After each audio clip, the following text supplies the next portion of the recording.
आपका एक बार फिर से स्वागत है आपके अपने YouTube चैनल योगेंद्र एकेडमी के ऊपर। आज मैं आपके लिए लेके आया हूँ वर्तमान में चर्चाओं में बना हुआ इलेक्टोरल बॉन्ड, जिसे चुनावी बॉन्ड भी कहते हैं। तो मैं आपको विस्तार पूर्वक समझाऊंगा कि ये चर्चाओं में क्यों बना हुआ है तथा सुप्रीम कोर्ट ने इसे असंवैधानिक क्यों करार दिया है।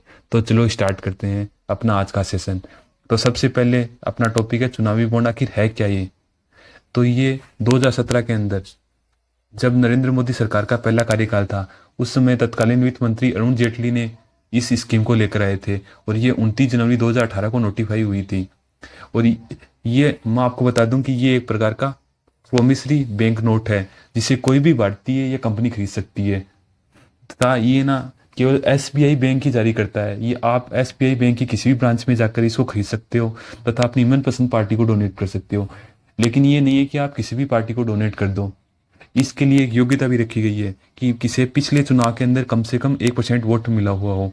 तो इसके लिए क्या योग्यताएं हो गई? एक तो आप भारतीय नागरिक हो तथा आप जिस पार्टी को डोनेट कर रहे हो वो कम से कम पिछले चुनाव के अंदर 1% वोट बैंक प्राप्त कर चुकी हो। तो चलो इससे जुड़ी हुई अगली जानकारी देखते हैं। अब ये है कि इसका आखिर विरोध क्यों हो रहा है। तो इसका सबसे बड़ा विरोध तो ये है कि ये जानने के अधिकार का विरोध करती है। मतलब इसके अंदर जो भी इलेक्टोरल बॉन्ड का डोनेट कर रहा है किसी पार्टी को, उसका नाम नहीं बताया जाता, उसकी नाम को गुप्त रखा जाता है। तो ये लोगों के सूचना के अधिकार के खिलाफ है। मतलब लोगों के जानने के अधिकार के खिलाफ है कि लोग जान ही नहीं पा रहे हैं कि आखिर पार्टियों को डोनेट कर कौन रहा है तथा इन बॉन्ड को खरीदने वालों का नाम छिपाया जा रहा है। इसके कारण इसकी पारदर्शिता से जुड़ी हुई चिंताएं भी है। लोग सोच रहे हैं कि क्या पार्टियों को सही धन मिल रहा है या कहीं ब्लैक धन तो नहीं मिल रहा, इसलिए इसकी भी चिंताएं हैं। और इस स्कीम से पहले क्या था कि जो भी 20,000 रुपये से ज़्यादा दान देता था, उसका नाम बताना होता था कि इसने 20,000 रुपये से ज़्यादा दान दिया है।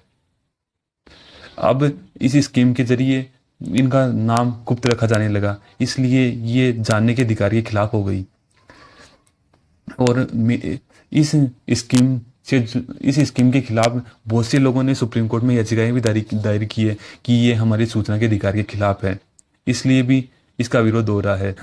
तथा बड़े व्यवसायिक घराने जो इस स्कीम के अंतर्गत बड़ा बड़ा दान देकर राजनीतिक पार्टियों के निर्णय क्षमता को प्रभावित कर सकते हैं, इस कारण भी इसका विरोध हो रहा है। तो चलो देखते हैं कि किसको कितना चंदा मिला है। 2016-17 से 2021-22 के बीच कुल 7 पार्टियां, मतलब जो 7 राष्ट्रीय पार्टियां थी, अभी तो 6 ही राष्ट्रीय पार्टियां हैं, 7 नहीं है, तथा 34 नहीं, ये 24 क्षेत्रीय दल, इसके माध्यम से 9,188 करोड़ रुपए मिले हैं। तथा कुल चंदे में लगभग 5,272 करोड़ रुपए यानी 58% सिर्फ भारतीय जनता पार्टी को मिले हैं। इसलिए ये काफी काफी काफी आशंकाओं के घेरे में है कि किसी तरह का ब्लैक धन तो नहीं आ रहा इन पार्टियों के पास, इसलिए ये काफी शक के दायरे में आ चुकी है। तथा कांग्रेस को इसके माध्यम से करीब 952 करोड़ रुपए, मतलब बीजेपी को इससे 5 गुना ज्यादा पैसा मिला है तथा कांग्रेस को 5 गुना कम पैसा मिला है। वहीं तीसरी सबसे बड़ी पार्टी है तृणमूल कांग्रेस, उसको मिला है 767 करोड़ रुपए। तो ये 3 बड़ी बड़ी पार्टियां हैं जिनको सबसे ज्यादा इलेक्टोरल बॉन्ड से चंदा मिला है।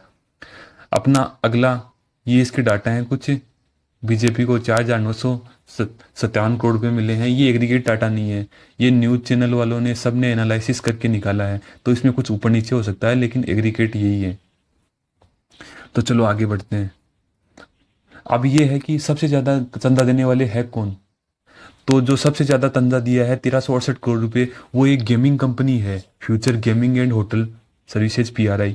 तो ये सोचने वाली बात है, एक कंपनी ने इतना बड़ा चंदा आखिर दिया क्यों।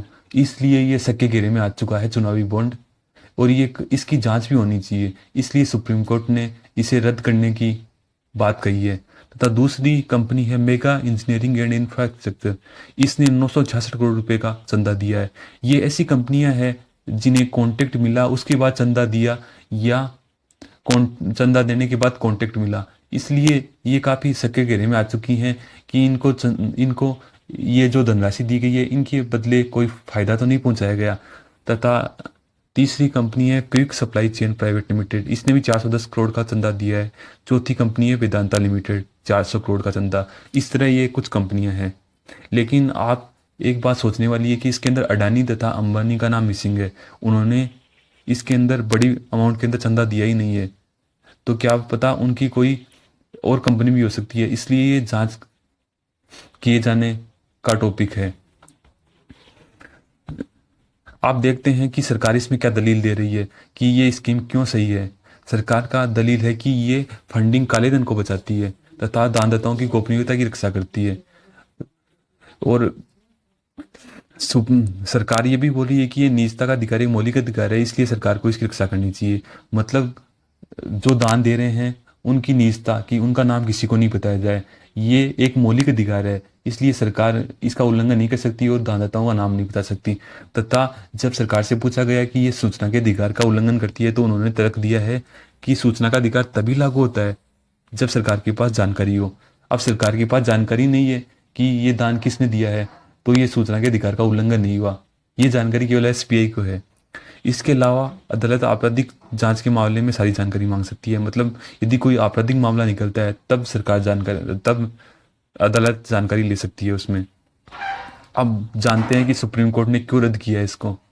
सुप्रीम कोर्ट की क्या दलीलें हैं। तो सुप्रीम कोर्ट के अनुसार ये एक तो आनुपातिक सिद्धांत है, मतलब सभी को अनुपात के अंदर चंदा मिले, तथा एक नया है कम प्रतिधनात्मक के सिद्धांत। यह है प्रतिबंधात्मक के सिद्धांत।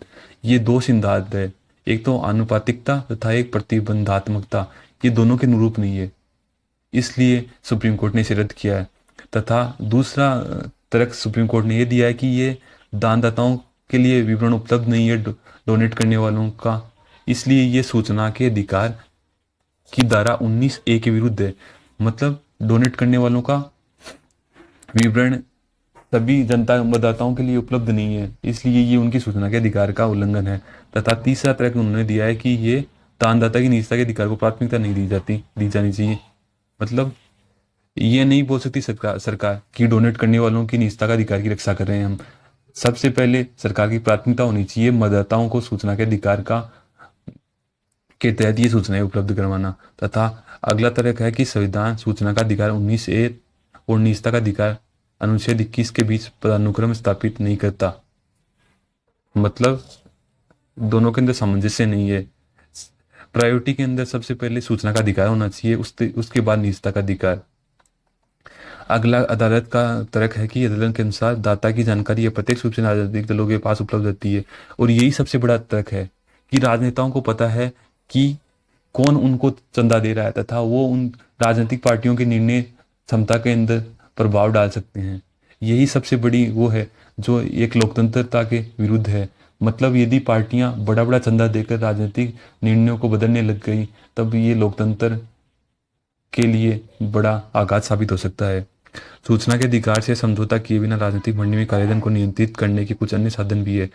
मतलब सुप्रीम कोर्ट ने ये कहा है कि इनके अलावा भी कुछ ऐसे साधन है, जैसे डीडी, एनफीटी, चुनावी ट्रस्ट। तो बच्चों, मैंने आपको विस्तार पूर्वक समझाया कि आखिर सुप्रीम कोर्ट ने रद्द क्यों किया है। तो सुप्रीम कोर्ट के रद्द करने की बड़ी वजह एक तो यही बताई जा रही है कि ये सूचना के अधिकार के ना विपरीत है, तथा इसके अंदर काले धन का उपयोग हो सकता है। तथा कुछ कंपनियां ऐसी हैं जो कॉन्ट्रैक्ट मिलने के बाद उन्होंने बड़ा बड़ा चंदा दिया था। कुछ कंपनियों ने ना चंदा देने के बाद बड़े बड़े कॉन्ट्रैक्ट मिले हैं, इसलिए ये सवालों के घेरे में आ सकती है कि क्या पता उन्होंने पैसे देकर राजनीतिक पार्टियों ने उनको फायदा पहुंचाया हो डोनेट करने के बाद। इसलिए तो आपको सेशन पसंद आया हो तो लाइक कीजिए, कमेंट कीजिए तथा सब्सक्राइब कीजिए। तथा आप मुझे कमेंट कर सकते हैं कि मैं अगला टॉपिक कौन सा लेके आऊँ आपके लिए। धन्यवाद।